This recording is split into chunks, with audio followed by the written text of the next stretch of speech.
lewat di kaki gue gitu, nembus ke tembok. Cuman lehernya gitu.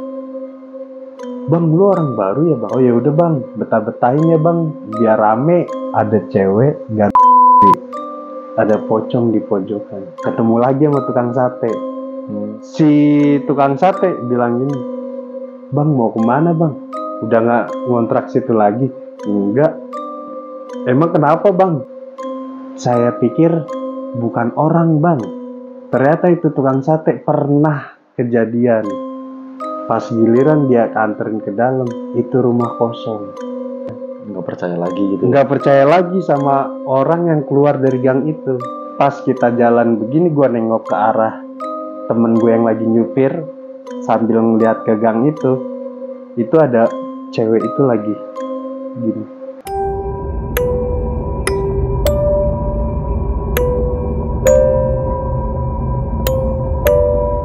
Assalamualaikum warahmatullahi wabarakatuh. Balik lagi bersama gua Angga nih. Kali ini salah satu tim atau tim host dari Balai Misteri akan menceritakan pengalaman pribadinya pas dia masih ngekos di daerah Jakarta, lebih tepatnya di Radio Dalem. Tanpa berlama-lama lagi, gua sapa nih tim host dari Balai Misteri, ada Bang Ari. Halo Bang Ari. Halo bang. Gimana kabarnya? Sehat, alhamdulillah, stabil. Jadi ini buat sobat-sobat Balai Misteri yang belum tahu kalau Balai Misteri itu sebenarnya punya dua host. Ada gua di sini dan ada Bang Ari. Dan kali ini Bang Ari akan membawakan ceritanya nih pas dia masih ngekos di daerah Jakarta. Ya nggak Bang? Iya bener. Jadi cerita apa nih Bang yang akan Abang bawain? Jadi 2009 itu gue ngekos di Jakarta Selatan, Radio Dalem. Dan ternyata kosan yang gue tempatin itu ada tragedi bundir. Nah, sebelum kita masuk ke dalam ceritanya Bang Ari tadi, gue Angga meminta kalian untuk selalu subscribe, komen, like, share sebanyak-banyaknya supaya gue dan tim Balai Misteri lebih bersemangat lagi buat bikin video-video selanjutnya. Kita langsung saja masuk ke dalam ceritanya di Kupas Misteri. Sikat.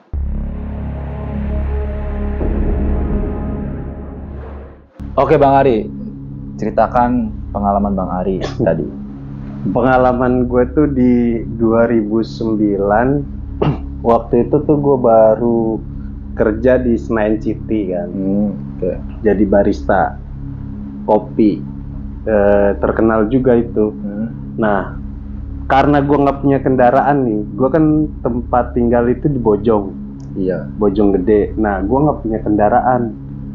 Kalau namanya orang baru kerja, tahu sendiri kan, keuangan mepet semua tuh. Nah, dengan gaji pertama gue itu, gue mensiasati supaya bisa sampai ke akhir bulan dengan cara gue pangkas nih ongkos.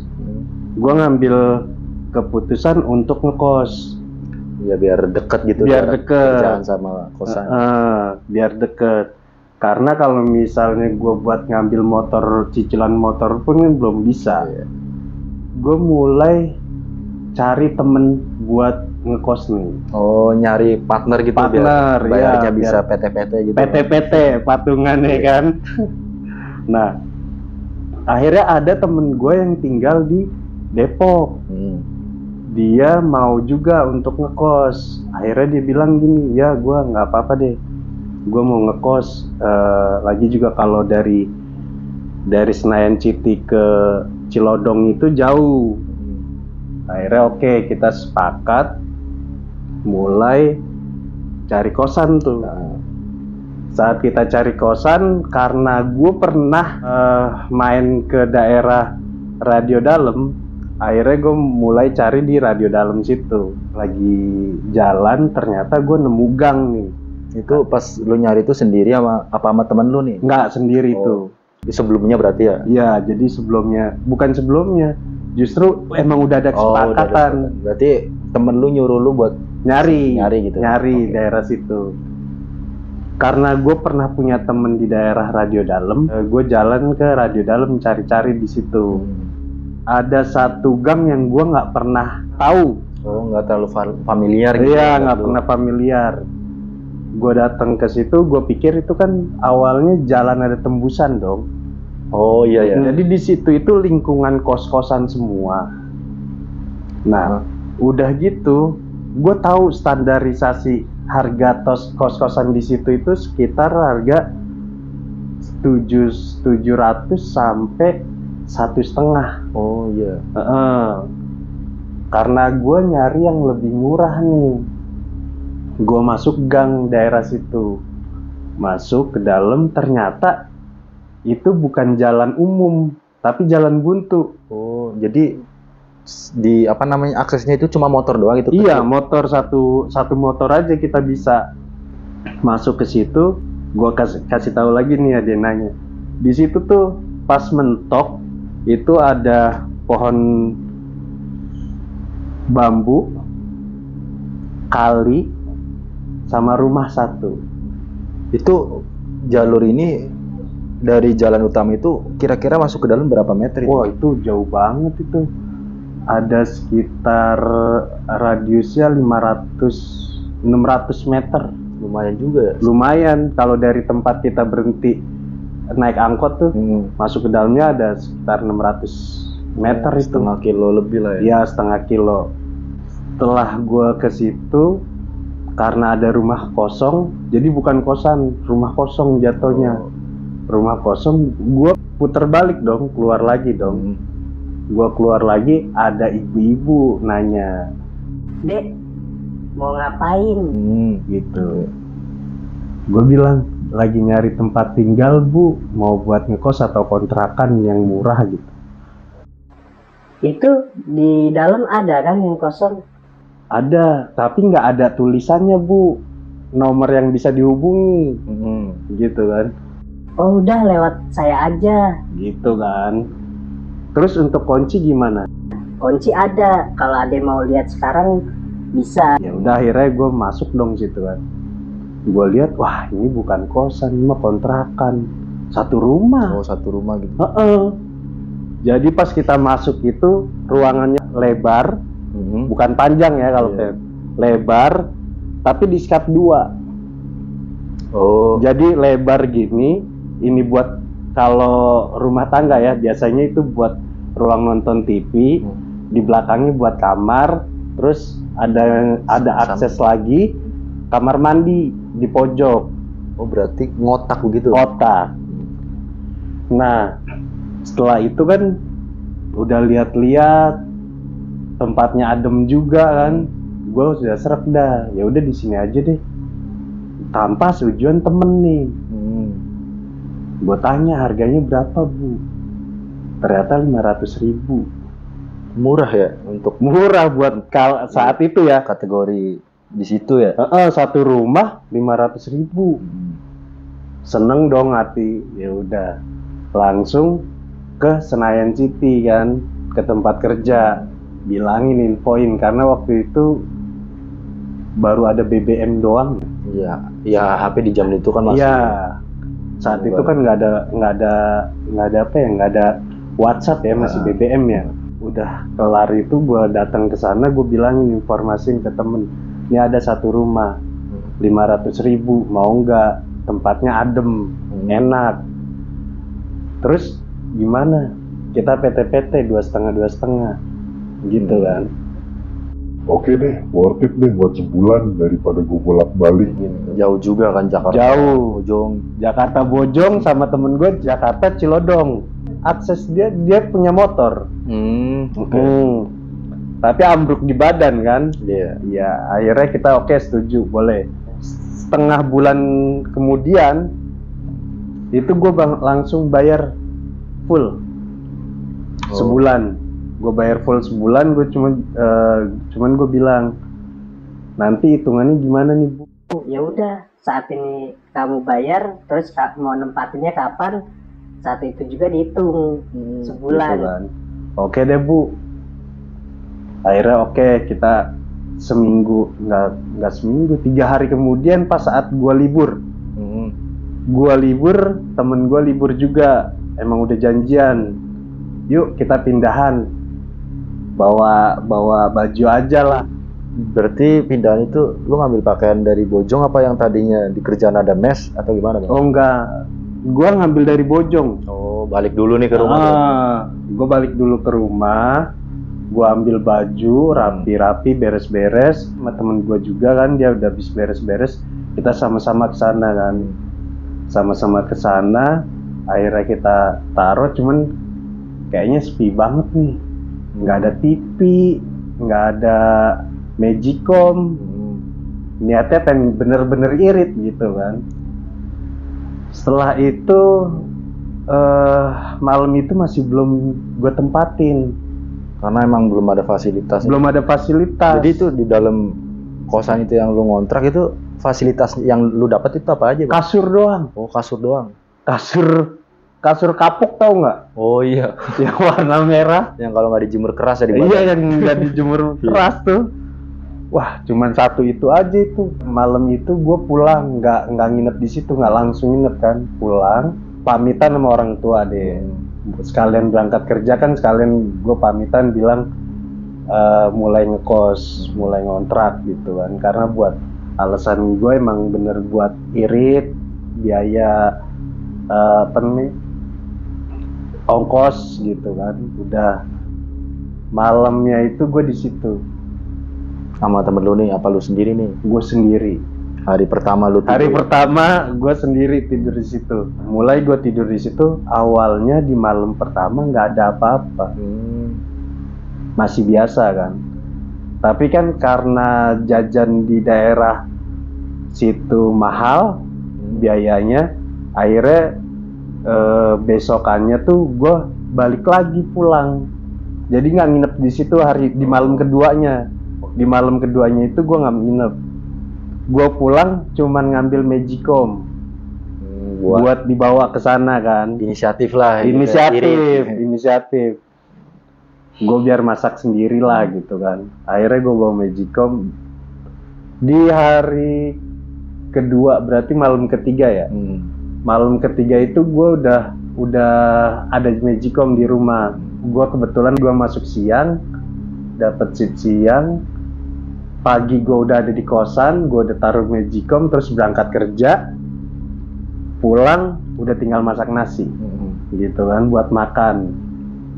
Kelar itu temen gue udah mulai tidur di situ. Malam ketiga dia udah tidur di situ sama gue. Malam keempatnya, ini malam keempatnya nih, temen gue nggak tidur lagi di situ. Dia pulang dan shift gue beda. Oh, beda shift sama beda shift lagi, beda shift nih sama dia nih. Dia masuk pagi, gue masuk siang. Otomatis gue pulang malam, dia pulang sore kan. Dia bilang gini, gue balik dulu. iya, ya udah, lu tidur di kosan kan? Iya, gue tidur di kosan. Dia pulang deh nih, dia pulang sampai kosan.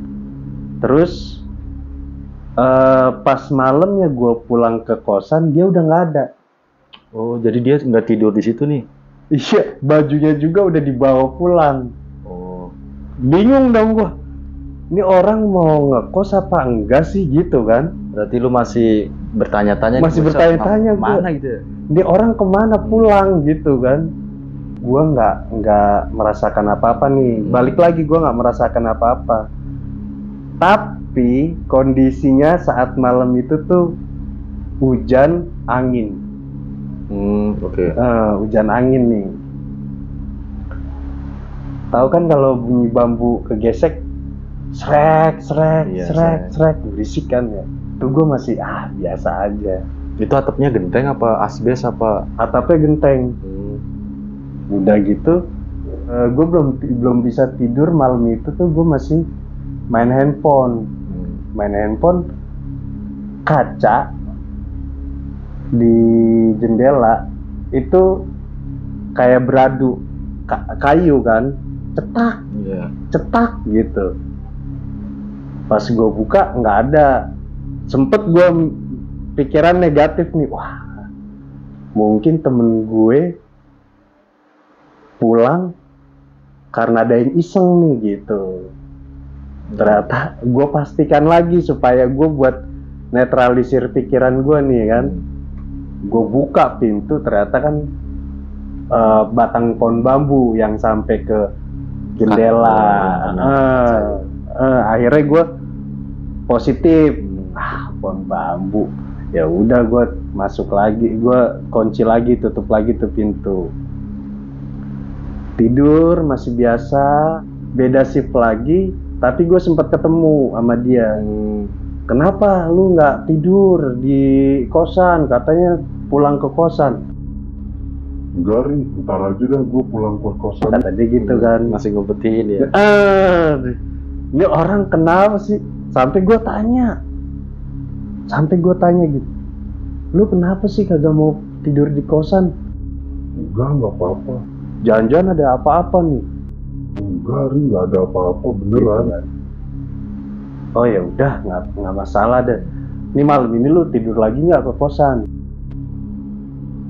Iya, ntar gue tidur. Bener. Enggak, gue sendirian, iseng juga gue sendirian. Dia ketawa-ketawa. Nggak bilang apa-apa, masih nggak ada cerita kan. Akhirnya gue malam itu gue pulang lagi ke kosan kan. Gue pulang di kosan, ternyata dia nggak ada lagi. Oh, jadi dia cuma janji doang mau tidur di kosan nih? Iya. Jadi dia balik ke rumah ya? Iya. Jalan kan ya. Kata gue. Nah, kesel ya kan. Gue langsung jancuk, gue orang kemana gitu kan. Asuk, gue tinggal sendirian gitu kan. Udah sambil masak nasi tuh, gue sambil masak nasi. Udah, ini gue mau keluar ceritanya. Gue mau keluar karena ada tukang sate di depan kan. Gue mau keluar ke tukang sate, ternyata tukang sate di depan gang percis itu ngeliatin gue dari atas ke bawah, gitu kan. Bang, sate bang. Dia ngeliatin ke atas ke bawah kan. Bang, sate 10 gitu, 10 tusuk. Abang tinggal di mana? Di belakang. Gue bilang gitu, di belakang. Di rumah yang di ujung? Iya. Oh, emang kenapa bang? Enggak apa-apa. Dia bikinin tuh sate. Selesai bungkus, gue makan kan. Habis kelar makan, nggak bisa tidur gue. Harusnya orang udah capek kerja ya kan, terus makan, tidur dong harusnya. Nggak bisa tidur gue. Udah gabut, main handphone. Kalau zaman dulu nggak kayak canggih sekarang kan. Android gitu ya. Karena kalau dulu bisa FB-an doang ya nggak. Gue FB-an aja, buka FB gitu kan. Nah, lagi gue buka scrolling FB, nyari temen-temen baru gitu kan. Gue ada yang aneh, karena gue sambil tiduran kan madep ke atas gitu ya, sambil lihat gini. Otomatis kalau ke atas itu matanya kan ke bawah kelihatan dong, ya gak? Kalau lagi celentang gini kan begini megang handphone, pasti kelihatan dong yang ke arah kaki, kelihatan. Itu ada cewek dari kamar mandi keluar, lewat di kaki gua gitu, nembus ke tembok. Tuh sosoknya, pakaiannya apa tuh? Itu pakaiannya putih, cuman lehernya gitu. Bantalan. Kebantalan.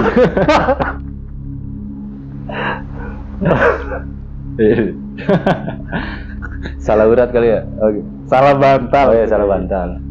Dia lewat, terus palanya kan ya, palanya begini kan, gue pikir cuman satu ya, dia ngeliatin ke gue gitu kan. Gue udah nggak bisa gerak gitu, udah begini ngeliatin gini aja nih, lewat.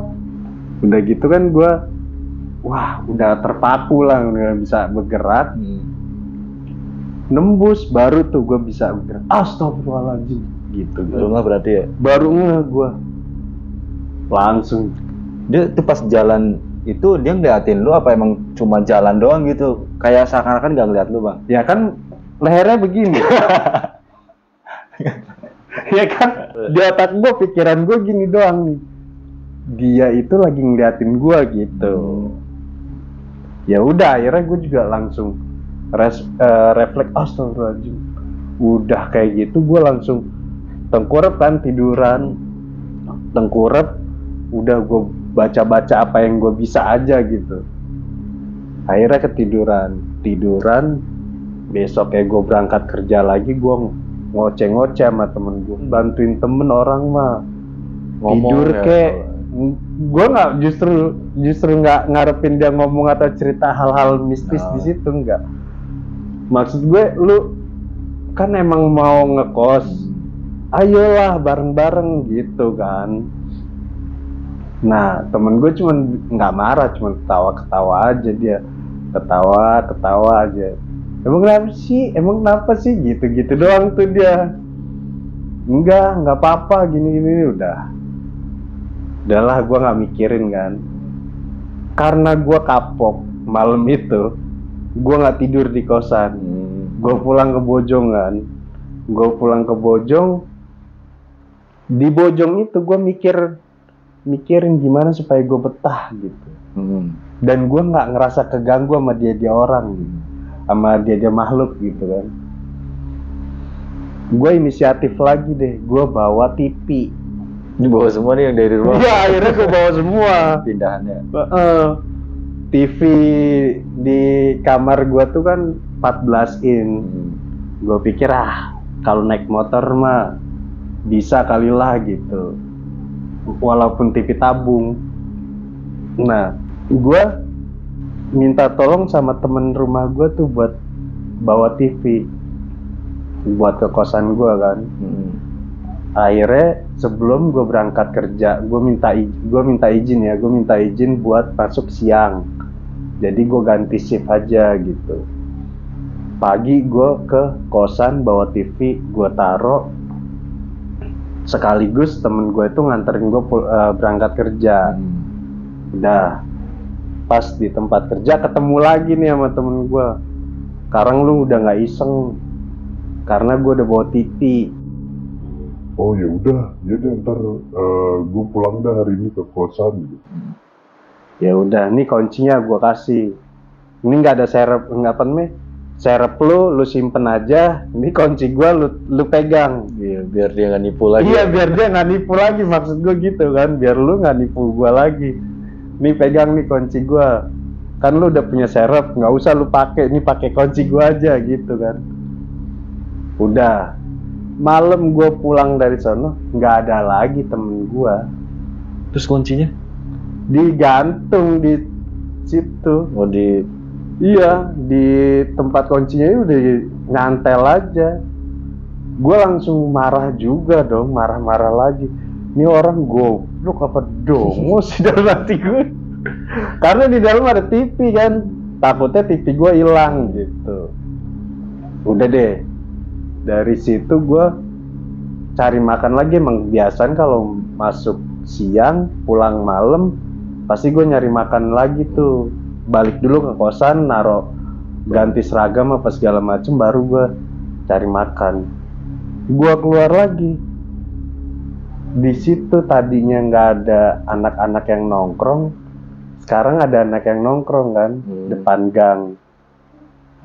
Gue lewat, pada bengong semua, kayak orang aneh gitu. Gue ngerasa kayak, gue hidup di mana sih? Orang pada kenapa sih? Iya, orang pada kenapa sih? Kok pada ngeliatin gue aneh banget? Apa karena gue punya salah gitu kan? Ya udah deh, gue cuek aja, masih cuek. Sampai gue masuk ke gang rumah gue itu, orang pada ngeliatin semuanya. Lah ini orang kenapa sih? Karena gue takut nih ya, karena gue takut ntar kenapa-napa, pintu sengaja gue buka. Oh, jadi kalau ada apa-apa lu langsung lari gitu? Iya, kalau ada apa-apa gue bisa lari, atau dia masuk pun gue bisa lari-larian deh di rumah kan. Cari celah buat bisa lari lagi gitu, keluar. Gue buka, pas gue buka dia pintu rumah gue buka itu sambil nonton TV. Bener bang, ada anak muda yang datengin ke rumah gue, 1 orang. Anak muda yang tadi nongkrong. Dia dateng. Assalamualaikum. Gue jawab waalaikumsalam. Iya bang, ada apaan? Gue gituin kan. Kata dia, Bang, lu orang baru ya bang? wah dalam hati gue biasanya nih ya, kalau orang udah ditanya begitu pasti ada apa-apa atau dia punya niat jahat gitu kan. Iya bang, emang kenapa? Gitu kan. Enggak bang, gue cuma nanya aja. Udah berapa lama? Baru, belum lama gitu kan. Oh, betah bang. Ya alhamdulillah gitu. Nah, udah kelar gitu. Oh ya udah bang, betah-betahin ya bang, biar rame. Ya udah gue bilang ini, ya udah bang kalau emang mau nongkrong sini aja. Enggak bang, makasih. Kata dia gitu. Nggak jelas Dia ya. pergi lagi nih. Gue longok dari jendela. Ternyata temen-temennya ngumpet di balik tembok. Jadi tembok yang gang gue ini tembok kosan, ini tembok kosan juga. Oh iya. Jadi kontrakan gue tuh paling belakang dan ketutup sama kos-kosan yang depan. Udah oke, gue menghargai lah karena dia udah baik kan, udah negor gue juga setiap keluar pasti gue negor mereka juga jadinya. Nah setelah itu gue tidur di situ lagi. Malam itu nggak ada kejadian apa-apa. Terus malam berikutnya mulai lagi ada bau nggak enak. Jadi ada bau anyir campur bangke campur bunga. Jadi ada bau anyirnya, ya kan? Terus bau bangkainya, ntar bau bunga. Bingung dong gua. Kalau bau anyir sama bau bangke, di pikiran gue cuma satu. Tikus. Karena belakang Kali. rumah gue kali, ya kan? Terus kali itu pembuangannya lewat solokan kamar mandi. Jadi mungkin baunya dari kamar mandi, gitu ya. Oh, bau kamar mandi kali. Tapi kalau yang bau bunganya ini nih yang gue Bingung ya. bingung. Bau bunganya dari mana? Dari mana bang? Ya gue juga nggak tahu Iya. itu sih. Ya gue kan langsung pikiran negatifnya, wah anjir, pasti datang lagi gitu gue kan. Gue diem aja, nggak mau gue ambil pusing lah. Gue setel TV, gue gedein volume biar gue nggak denger apa-apa. Gue nggak pokoknya yang gue takutin itu cuman takut ada suara nangisnya, ada suara ketawanya, takutnya gitu doang kan, makanya gue gedein volume. Udah kayak gitu gue tidur, tapi di tengah gue tidur itu gue bangun ngelihat jasad gue sendiri, badan gue sendiri. Gue kaget dong, astagfirullahaladzim, ini apaan gitu. Itu yang di kamar mandi, ada cewek nyamperin. Takut dong gue. Dengan keadaan yang sama. Keadaannya kepalanya masih begitu, masih tengkleng gini kan, rambutnya ke bawah semua, ngeriap gitu. Dia deketin. Wah, udah nggak lain nih ke dalam otak gue nih, ini pasti Mbak Kunti nih gitu kan. Udah gue ngeringkuk tuh di pojokan, astagfirullahaladzim, sambil gue Itu ya Allah gitu, sambil ketakutan. lu ninggalin jasad lu berarti? Jadi gue ninggalin jasad gue. Gue ngeringkuk tuh di pojokan. Pas gue ngeringkuk di pojokan itu, dia nyamperin sampai deket nih, megang pundak gue.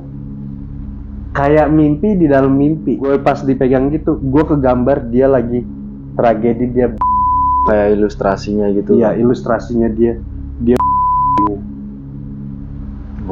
Berarti secara tidak langsung dia kayak ngelakuin mediasi gitu ke iya, gitu. kayak dia melakukan mediasi gitu kan, ngasih tahu kalau gue tuh penghuni sini. Terus gimana tuh bang?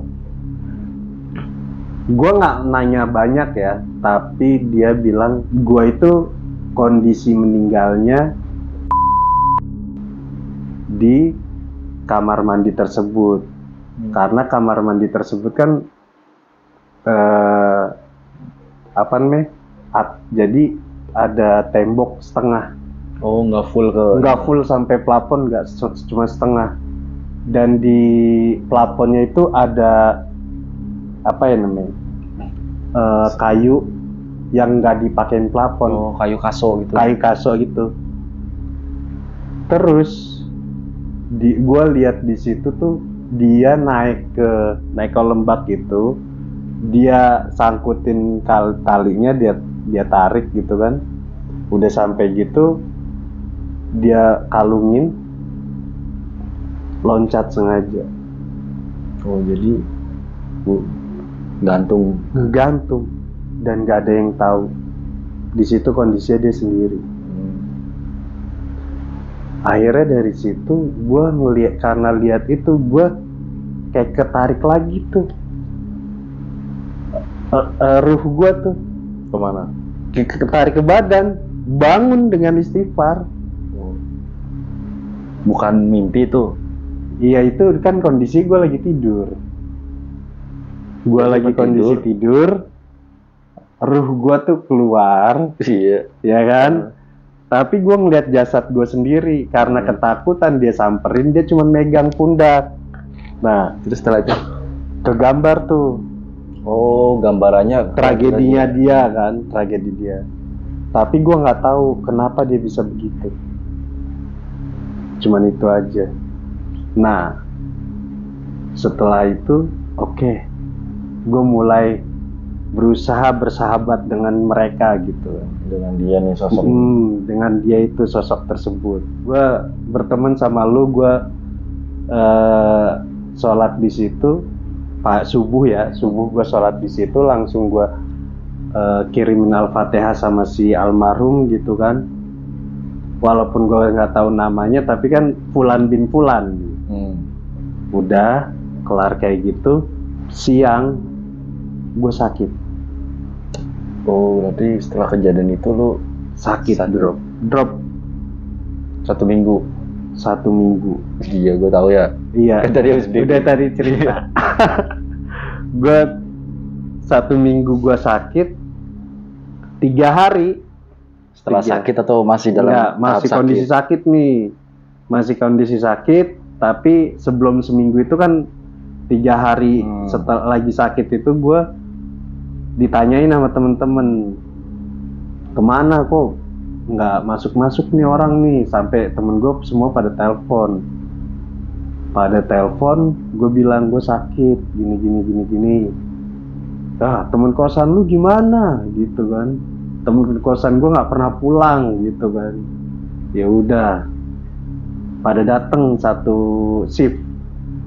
Saat itu ada Bang Iwan, Indra Kaleng, namanya aneh-aneh tuh, sama si Nelson, datang main ke kosan sama si temen gue itu, si Dika, main ke kosan, datang, lu sakit? Iya bang. Oke, gue nggak ceritain kronologinya gitu. Kronologi di situ gue nggak ceritain, takutnya dia pada kagak mau main kan. Enak nih ya tempatnya, enak bang, ayo ngobrol, nongkrong di sini, ngopi apa segala macam, nginep lah gitu.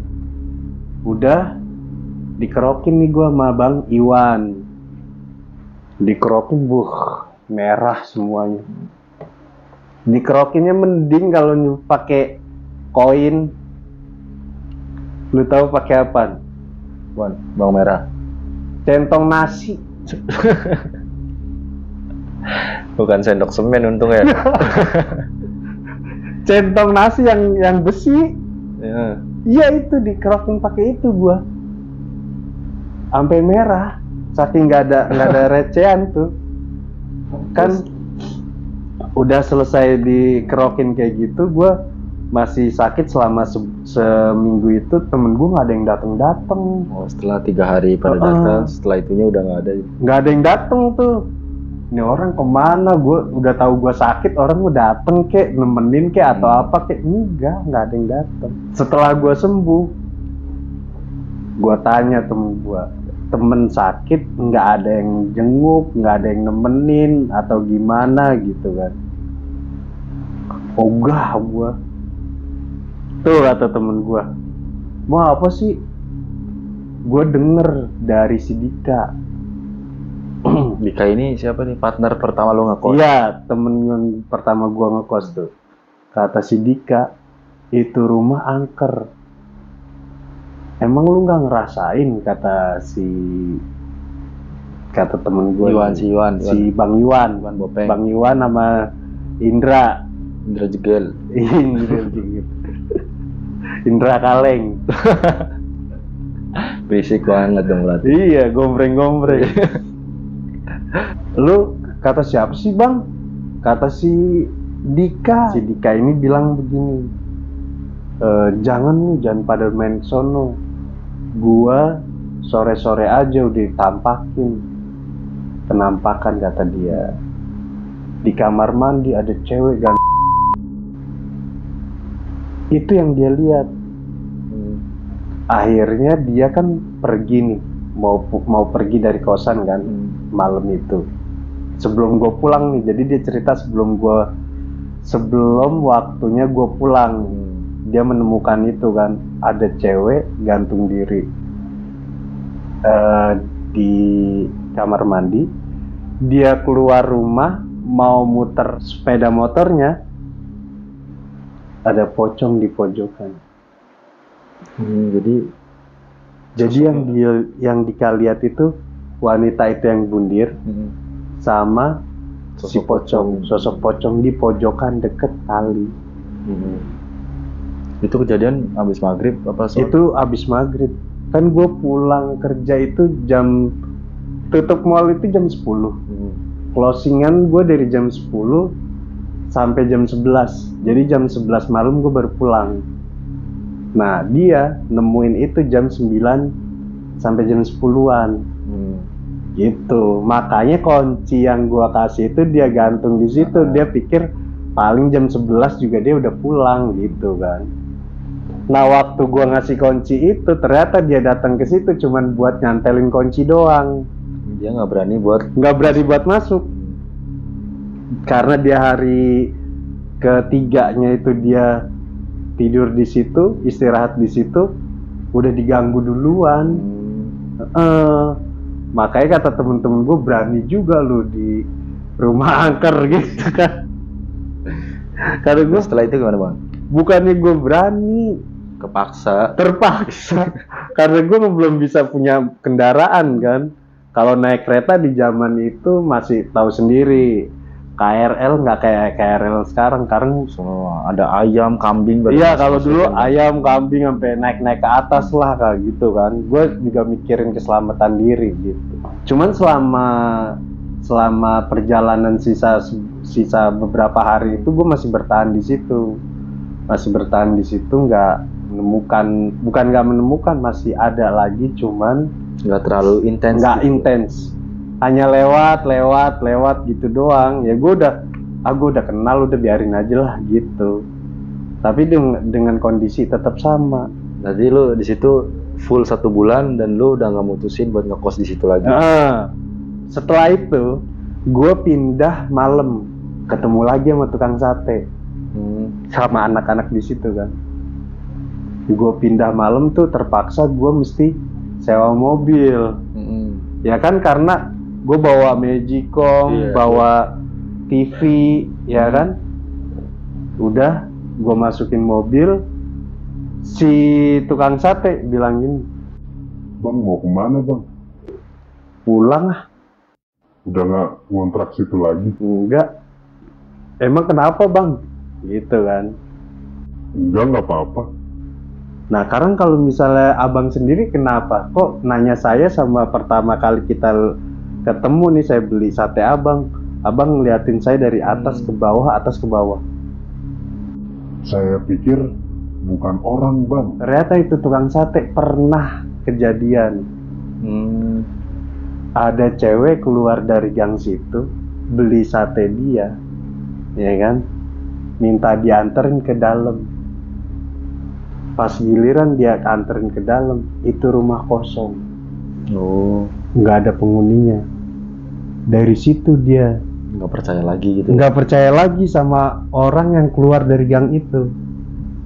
Jadi emang itu aksesnya ada berapa kontrakan sih pas mau masuk ke kontrakan lu nih? Kalau mau masuk itu kan cuman tembok kiri kanan tuh tinggi. Iya, Sebelah sini kosan itu kos-kosan elit deh.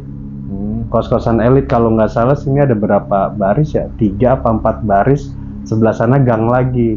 Kalau sebelah sini kosannya tuh berjejer. Pak persegi panjang. Persegi panjang gini. Kalau sebelah sini panjangnya kayak apa ke sini kan. Jadi ada space sedikit di belakang tuh buat kontrakan gua itu. Kalau yang sebelah sini sampai ke ujung yang panjang ke kali, itu sampai kali doang, tapi langsung di tembok tinggi. Jadi nggak bakalan kelihatan ke arah rumah ini.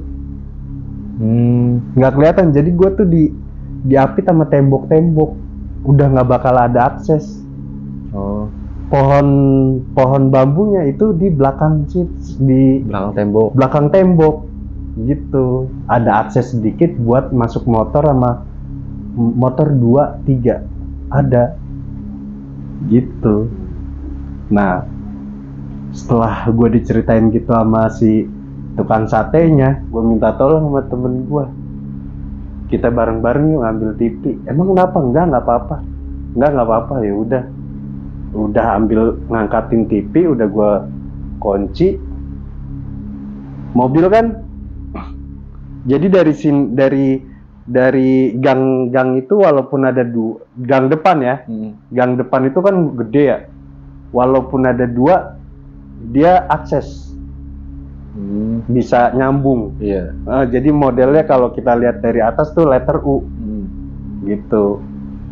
Udah dong, karena mobil di depan deket tukang sate tuh, pas kita jalan begini, gua nengok ke arah temen gue yang lagi nyupir sambil ngeliat ke gang itu ada cewek itu lagi gini. Berarti dia kayak pamitan atau gimana ya? Iya, kayak apa nih? Ya pamitan sih jatuhnya begini doang. Dari situ gue udah nggak berani kos lagi. Epic sih asli ceritanya. Bukan nggak berani kos ya, gue nggak apa ya namanya.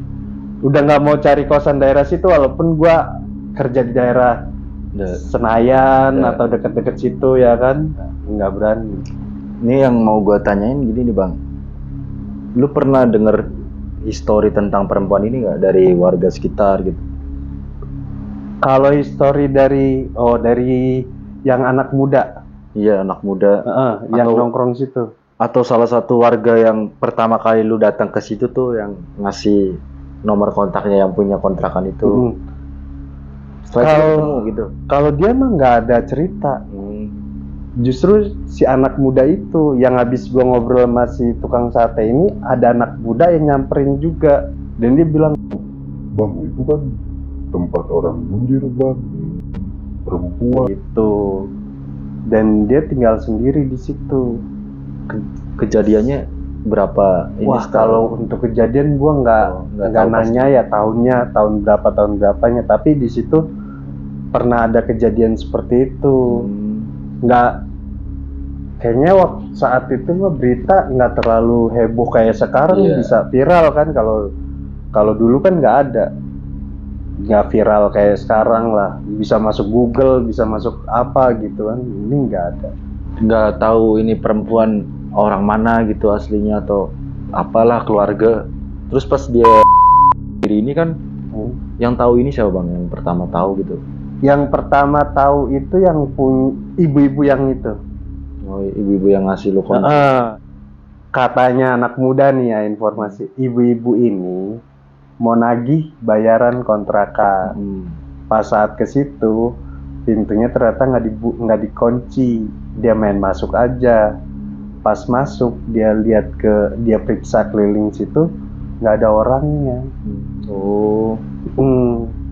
Terus dalam keadaan si cewek ini bundir tadi, berarti apa ya namanya? Berapa lama gitu kejadiannya, atau dia udah meninggal udah 5 hari atau berapa hari itu estimasi waktunya? Oh, kalau estimasi untuk itu sih gue kurang tahu ya, tapi karena udah tercium bau nggak sedap, ya bau yang nggak sedap itu, baru si ibu itu udah, makanya dia berani ngecek. Karena ada bau bau itu, makanya dia berani ngecek. Kalau misalnya normal, pintu nggak dikunci, terus nggak ada bau, ya orang nggak akan berani masuk kan. Tapi karena ada bau, jadi dia masuk. Pas dia ngecek ternyata ada si itu. Keren sih ceritanya dari Bang Ari tadi. Gila Bang. Cuma gue mikirnya apa ya tadi? Kok bisa lehernya begitu? Biasanya kan setahu gue ya kayak bundir kan ya lidahnya keluar atau matanya melotot gini. Tapi ini apa ini Bang namanya? Ngunci stang ya? Iya udah gini. Tapi gue nggak tahu lidahnya melet apa enggak. Tapi yang penting gue ngeliat fisiknya seperti itu doang gitu. Nah itu tadi cerita dari Bang Ari yang sangat epik pas dia ngekos di salah satu daerah di Jakarta, di tepatnya di Radio Dalem, dan dia mengalami kejadian horor nih, ditampakin atau diganggu ya Bang, sama sosok yang kepalanya miring. Dan buat kalian para sobat-sobat Balik Misteri, tetap dukung channel kami untuk terus berkembang dengan cara like, comment, subscribe, and share sebanyak-banyaknya, supaya gue dan Bang Ari lebih bersemangat lagi buat video-video terbaru dari kita. Gue dari Balai Misteri, Angga, dan Bang Ari dari Balai Misteri juga izin pamit. Dadah. Bungkus.